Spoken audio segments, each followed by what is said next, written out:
The U.S. does not do well during the early 1942. It's deeply into rebuilding its military. Some of the troops will remember, I'm sure some of you will, while in basic training on early maneuvers, we used wooden weapons. We did not have real guns. We had no ammunition. Most of the guns and the howitzers came from World War I, when we used horses to pull our cannons and our caissons. More songs were written to unite the country through singing. I've Got Sixpence, Bell-Bottom Trousers, and even World War I songs began surfacing. It's a long, long way to Tipperary, Mademoiselle from Armentières, Parlez-vous, and How You Gonna Keep 'Em down on the farm. April 10, the Bataan Death March.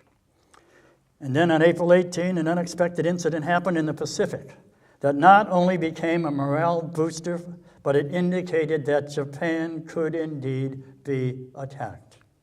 General Jimmy Doolittle trained 16 crews of light bombers, B-25s, to take off from an aircraft carrier, the Hornet, something that had never been done before. Their target? Tokyo. And here to explain how in the heck you get a medium bomber loaded with bombs off the deck of an aircraft carrier is John O'Connor.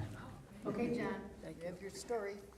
Yes, that was some mission. The flight of the B-25s from the carrier, what was the name of the Hornet. The Hornet, which is now in Oakland, I believe.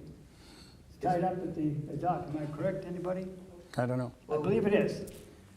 Anyhow, the Hornet was a regular medium-sized carrier, and a lot of research had gone into how can we get bombers aboard that thing, heavy bombers that belong Speak into the mic on for the you, aircraft. A little closer, John. And closer? Yeah. Yeah, that's good. Yeah. How can we do this with the big heavy bombers? It won't work. So then Jimmy Doolittle, who was the expert in this field, said to the War Department, we'll use the B-25, which is a medium bomber. That was one of the aircraft that I flew, so that's why I think he said what happened. The trick to this whole mission was the use of the throttles and the brakes on the airplane.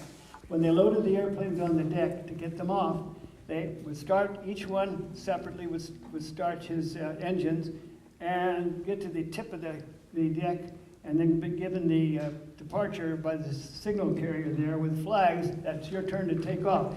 Prior to doing that, he would have his engine revved up to maximum power with his feet on the brakes. If you know that, we all drive cars. Well, the airplanes have brakes too. And holding those brakes tight and revving up all the way with the two engines on that B-25, he'd get maximum power, then this flag signal would come down, go! And that pilot would release his brakes and go like a rocket. We didn't have rockets in those days. That's the closest thing we had. And they'd go off the edge of the deck, but sink. Some of you may have seen the old movies on that when those took off. They sink down, but the power and the thrust of the propeller would hold it up, and then away they take with the maximum fuel load. You all know how that mission came out. That's right. Everybody had to land or bail out over China. And today they still have the reunion of very, very few members that still great. have 25 bombers that would be 16 bombers. 16 bombers? Okay. Well, they had some reserve bombers. Thank you, John. Thank you very much. We appreciate it.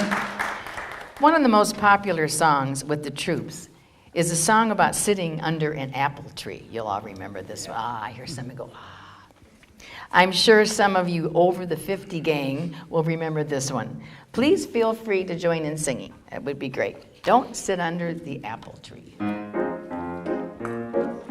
La da da da da da da da da. Don't sit under the apple tree with anyone else but me. Sounds great. Anyone else but me.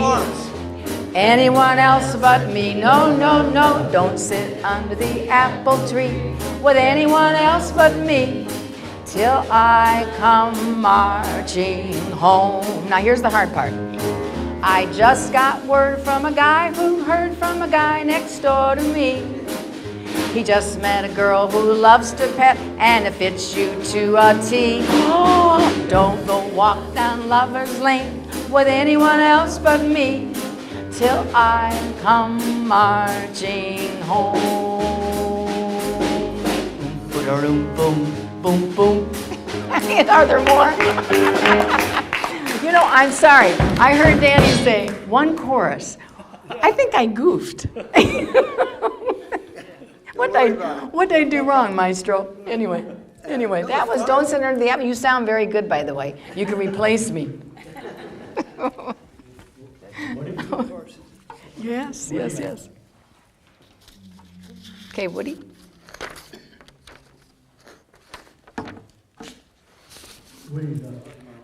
Woody's up. No?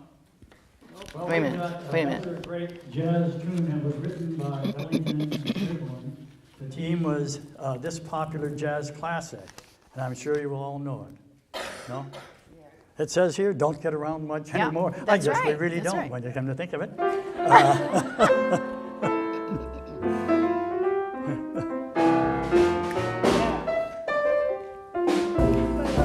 Very good. Bop, bop, bop, bop. Get around like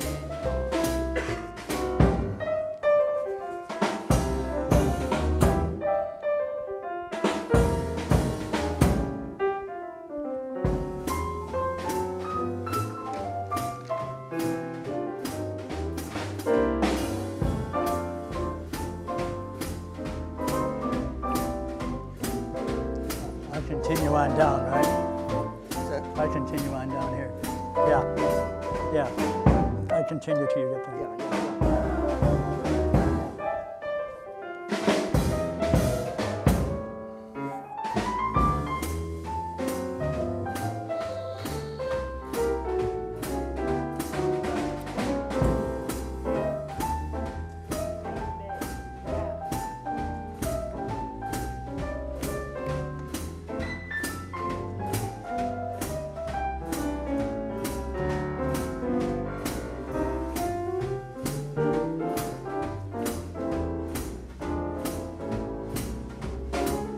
Three choruses or two?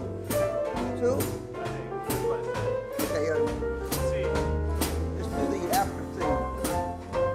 Okay, let's answer him.